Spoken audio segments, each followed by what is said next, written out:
Hello, welcome to Do It Yourself channel. Today I will show you how to turn off emergency location services in Samsung Galaxy Z Fold5. So where to look for our emergency location service options? We have to go to settings, of course. Then we are looking for location menu, here it is. And in location services, we have the whole list. So location service by default is turned on, but if you want to turn it off, we simply uncheck this box, back again, and when we back out, we have our emergency location service turned off.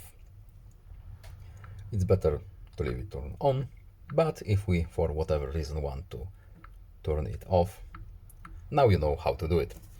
I hope this video was helpful to you. Please leave a like and subscribe.